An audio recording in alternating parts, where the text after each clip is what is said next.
Hey everyone, so today I wanted to do another soft-spoken ramble and poetry reading. I know a lot of you liked the last one of these I did. So I've selected 3 poems and they're from these 3 books here. So the first poem is by Alexander Pope. And the second poem is by Robbie Burns, and I really like the look of this book. I think it's very pretty. This collection is edited by James Bark. Now the 2 poems I've selected for those, which I will talk about soon, I don't really know anything about them. I basically said I want to read poems by Pope and Burns, and I turned to a random title that I thought sounded interesting and I read it. I will probably do quite a bit of research online into them once I've done this video, but for the moment I don't know that much about them. And the Byron poem that I've chosen today is in this little wee book here. Nice hardback book. It's quite a nice scratchy sound. I don't know how old this is exactly, but there's no date on it, which gives us a rough idea. I'd hazard a guess at kind of early 21st century, maybe very late 20th, as I've got some that I know were from the 1890s that are in a similar kind of style. And the one reading from this one today is Lochnagar, which kind of sticks with a Scottish theme with Robbie Burns. And Lochnagar is very close to my heart because it's all about Byron's childhood. I've never actually been to Lochnagar, but Byron grew up in Aberdeen, which is where I'm from, so the poem itself does mean quite a lot. So I'm going to start with Lochnagar, and then I'll read the Burns poem, and then I'll finish with the poem by Pope at the end. So as I said, in between the poem readings I will do a bit of rambling. A few people have suggested that I talk a bit about the poems themselves. Now I can't do that for Pope and Burns. If you're discovering for the first time those 2 like I am, then it's going to be quite an exciting journey. I have read them before, but not in any detail. So this one is on page 89, and I don't know about anybody else, but I get a very weird sense of ASMR when I finger my way through an old book, like this kind of little page turning that I don't necessarily get from a normal contemporary novel, but from old books I really do. I love the sound of it.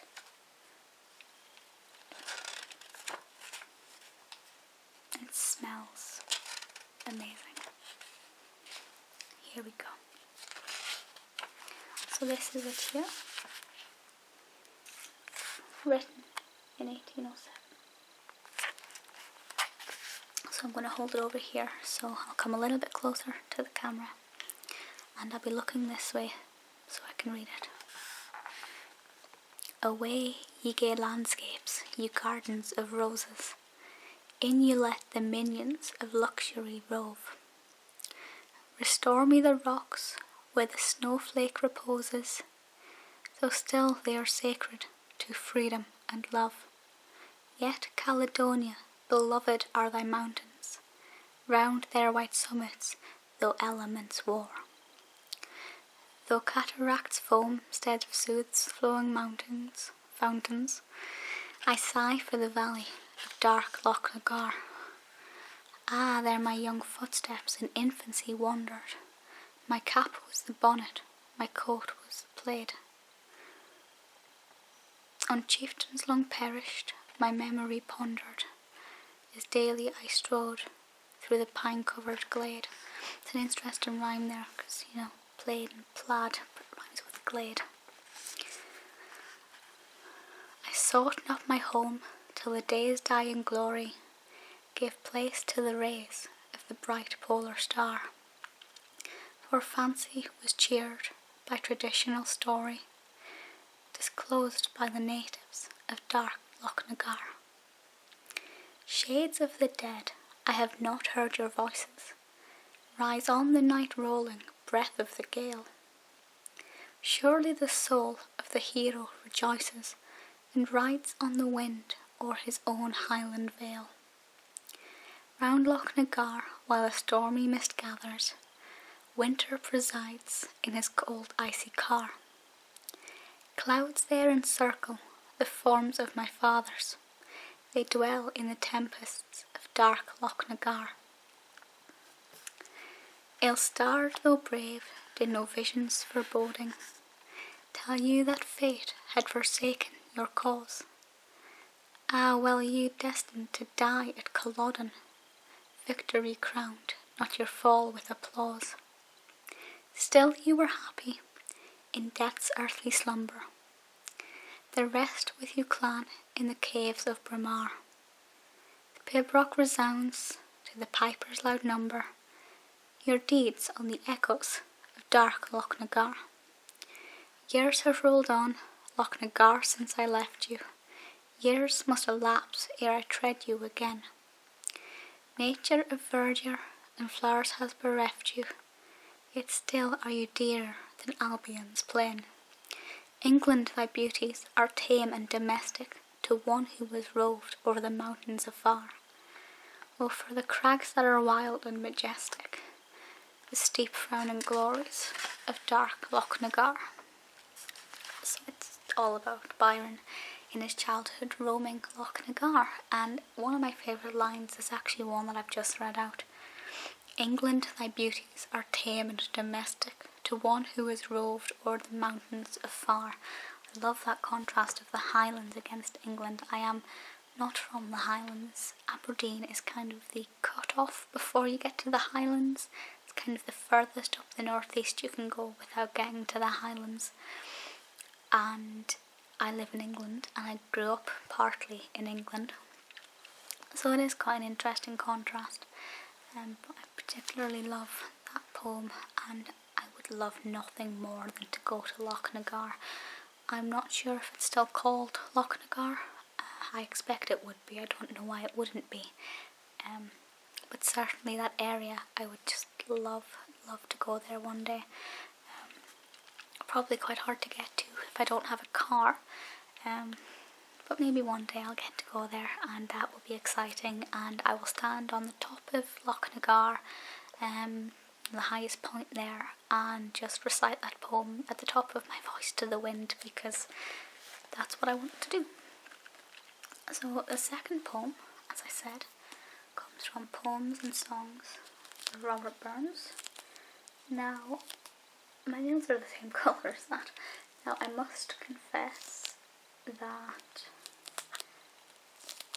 I don't know much of Robert Burns. My knowledge of Robbie Burns is not as strong as it should be, and that is greatly to my shame. I think we studied Ode to a Mouse in secondary school, but that is it. I've read a few of his other poems, of course, Red Red Rose, a lot of the major ones that are in kind of anthologies and things.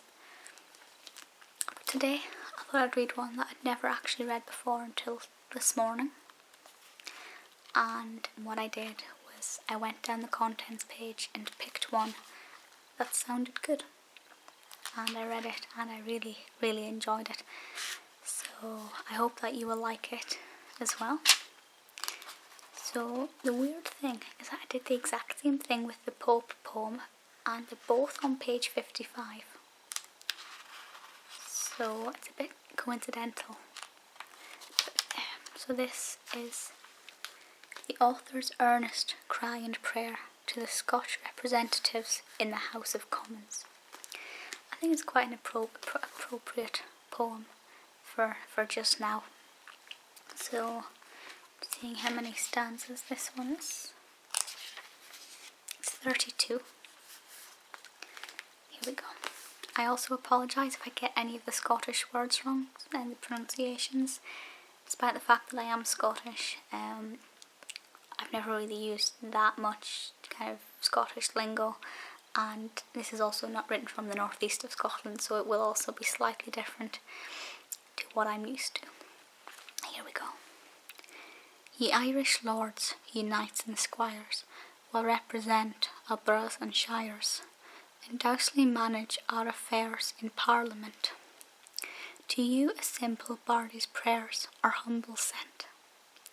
Alas, my rampant muse is hears, your honour's hearts wi' grief 'twould pierce, to see her sitting on her arse low in the dust, and screeching out prosaic verse and like to burst.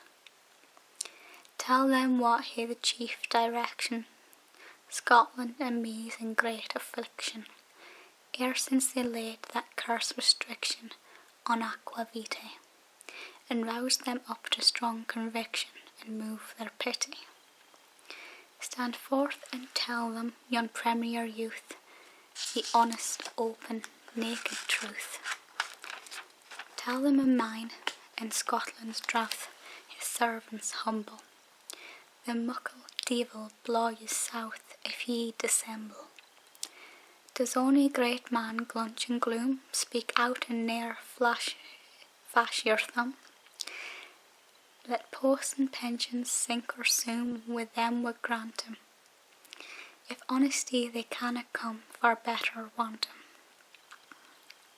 In gathering votes ye were na slack, now stand as tightly by your tack. Ne'er claw your log and fit your back, and hum and haw, but raise your arm and tell your crack before them all. Pain Scotland greeting o'er her thistle, her munchkin stout as tombs a whistle, and damned excisemen in a bustle, seizing a stell, triumphant, crushing to like a mussel or lampet shell. Then on the tither hand present her, a blackguard smuggler right behind her, and cheek for chow a chuffy vintner, colleaguing join, picking her pouch as bare as winter of a kind coin. Is there that bears the name of Scot, but feels his heart's blood rising hot, to see his poor old mither's pot thus dung in staves, and plundered o'er her hindmost growth by gallow knaves? Alas, I'm but a nameless wight, trod in the mire out of sight, but could I like Montgomery's fight, or grab like Boswell's? There's some sark necks I wad draw tight, and tie some hose well. God bless ye honours, can't ye see it, the kind old country carlin greet, and no get warmly to your feet, and gan them hear it. I tell them with a patriot heat, ye winna bear it. Some o' ye nicely ken the laws, to round the period and pause, and with rhetoric clause on clause, to mark harangues. I don't think I pronounced that one right. Then echo through St. Stephen's was old Scotland's rangs. Dempster a true blue, Scot as Warren, the eighth detesting Chase Kilkerran, in that glib gabbet Highland Baron, the Laird of Graham, and ane a chap that damned Alfaran, Dundas his name. Erskine a spunky Norland Billy, True Campbell's Frederick and Illy, and Leaveston the bald Sir Willie, and mony ithers, whom all Demosthenes and Tully might own for brithers. The Socher Hugh, my watchman stented, if Bardy's heir are represented. I ken if that your sword were wanted, you'd lend your hand. But when there's aught to say anent it, you're at a stand. Arouse my boys, exert your mettle, to get old Scotland back her kettle, or faith I'll wad my new blue petal, you'll see 't or lang. She'll teach you with her reek and whittle and nither sang. is while she's been in crankest mood, her lost militia fared her blood. Dial now they ne'er made do good, played her that plisky, and now she's like to rin redwood about her whisky. And Lord, if ains they pit her tilt, her tartan petticoat she'll kilt, and dirk and pistol at her belt she'll tack the streets, and rin her whittle to the hilt i' the first she meets. For God's sake, sirs, then speak her fair, and strake her canny with a hair, and to the muckle house repair with instant speed, and strive with all your wit and lair to get remade. Or remead, I expect. Young ill-tongued tinker Charlie Fox may gaunt you with his jeers and mocks, but gie him that my hearty cocks in cow the cady, and send him to his dicing box and sporting lady. Tell young good blood of auld Buchanocks I'll be his debt to a Mashlam Bonnox, and drinks his health in old Nest Tinnocks 9 times a week, if he some scheme like tea and winnocks would kindly seek. Could he some commutation broach, I'll pledge my 8th in good braid Scotch. He needna fear their foul reproach nor erudition, yon mixty maxty queer hotch-potch the coalition. Old Scotland has a rockle tongue, she's just a devil with a rung, and if she promise all her young to take their part, though by the neck she should be strung, she'll no desert. And now ye chosen 45, may still your mother's heart support ye, then though a minister grow dorty and kick your place, you'll snap your fingers poor and hearty before his face. God bless your honours all your days, with sops of kale and brats of glaze, in spite of all the thievish case that haunts St. Jamie's. Your bundle barley sings and prays while rab his name. And this is the postscript. Let half-starved slaves in warmer skies see future wines which clustering rise. Let not their lot old Scotland ne'er envies, but blithe and frisky she eyes her freeborn martial boys tack off their whisky. What though their Phoebus kinder warms, while fragrance blooms and beauty charms, when wretches rage and famished swarms the scented grove, or hounded forth dishonour arms in hungry droves. Their guns a burden on their shouther, they down abide the stink of powder, their boldest thoughts a hankering swither to stan or in, till scalped a shot they're off a throther to save their skin. But bring a Scotsman frae his hill, clap him his cheek a Highland gill, see such is Royal George's will, and there's the foe.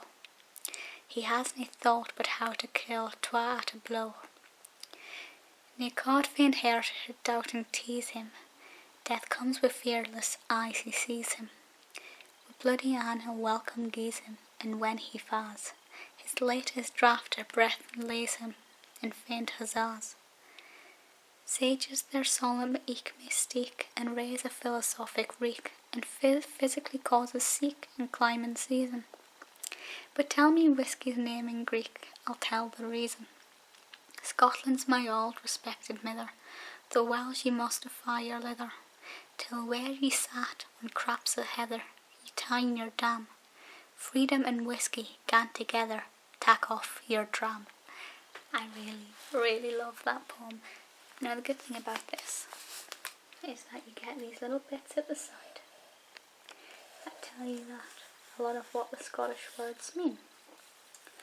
Obviously they are Scottish dialect, but a lot of them are old Scottish dialect. That was probably an abysmal reading. Robbie Burns and his fans will be spinning, but I enjoyed the poem a lot and I like the messages it gives, and the rhymes are quite good as well. So the last one comes from the collected poems of Poe.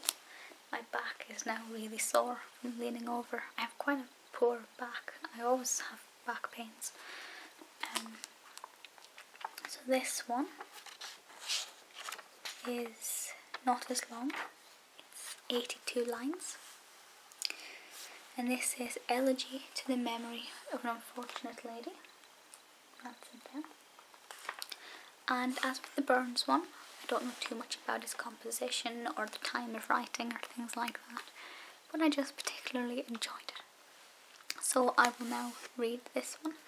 I'm going to put it in front of me because my back is really, really sore. I think next time I do this I'll sit on the floor. I'm now talking in rhyme. Oh dear. Okay. What beckoning ghost along the moonlight glade invites my steps and points to yonder glade? 'Tis she, but why that bleeding bosom gored? Why dimly gleams the visionary sword?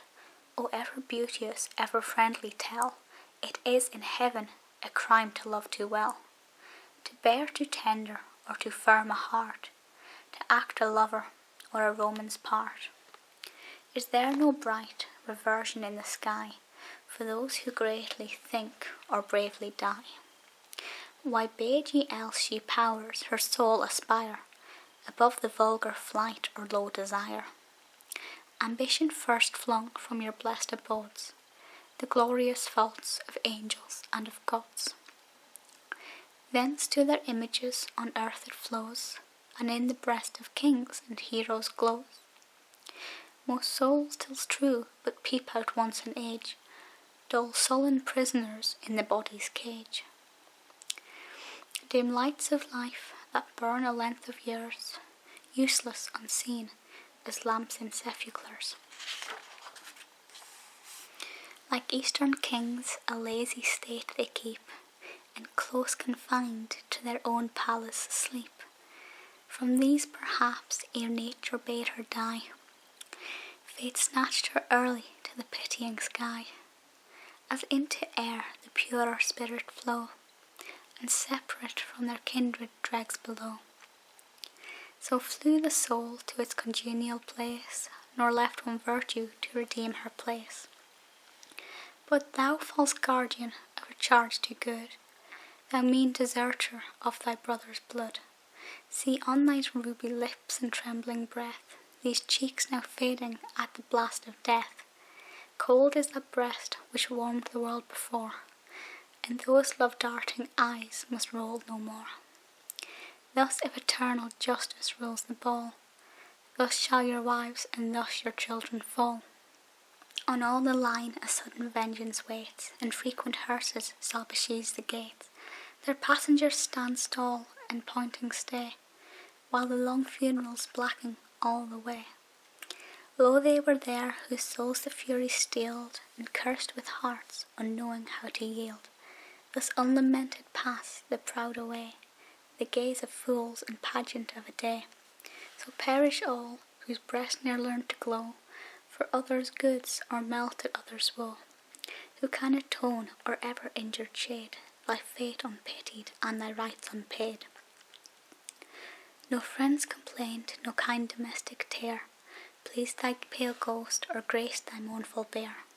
By foreign hands thy dying eyes were closed, by foreign hands thy decent limbs composed, by foreign hands thy humble grave adorned, by strangers honoured and by strangers mourned. What though no friend in sable weeds appear, grieve for an hour, perhaps then mourn a year, and bear about the mockery of woe to midnight dances and the public show. What though no weeping loves thy ashes grace, nor polished marble emulate thy face?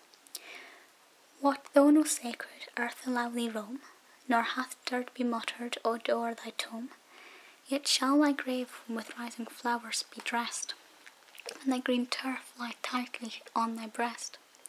There shall the morn her earliest tears bestow, there the first roses of the year shall blow, while angels with their silver wings o'ershade the ground now sacred by the relics made.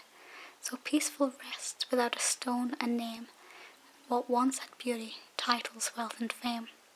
How loved, how honoured once avails thee not, to whom related or by whom begot. A heap of dust alone remains of thee, 'tis all thou art, and all that proud shall be. Poets themselves must fall like those they sung, deaf the praised ear and mute the tuneful tongue. Even he whose soul must melt in mournful lays shall shortly want the generous tear he pays. Then from his closing eyes thy form shall part, and the last pang shall tear thee from his heart. Life's idle business at the one gasping before, the muse forgot, and thou beloved no more. And I really like that one. It's not spooky, but it's spiritual, and I think it's really beautiful and really quite touching, and the kind of whole mortality about it really excites me. I'm not sure if that's a positive thing or not, but I love death in very peculiar ways. So that is the reading done. If you have any poems that you'd like me to have a look at for future poetry readings, let me know in the comments. I'd also love to hear your suggestions for future ASMR videos. I have a long list of ideas, but I'd also love to add to it, as I like to mix and match what kind I do, show and tells with page turning, close-up whispers, that sort of thing. And as always, I'm also keen to know whether you prefer soft-spoken like this, or if you prefer a kind of stage whisper, as I know a lot of people get tingles from different kinds of things, and I would love to try and accommodate them all. So let me know what you prefer, let me know any suggestions you have, and I will do them as soon as. And I will see you all next time. Bye!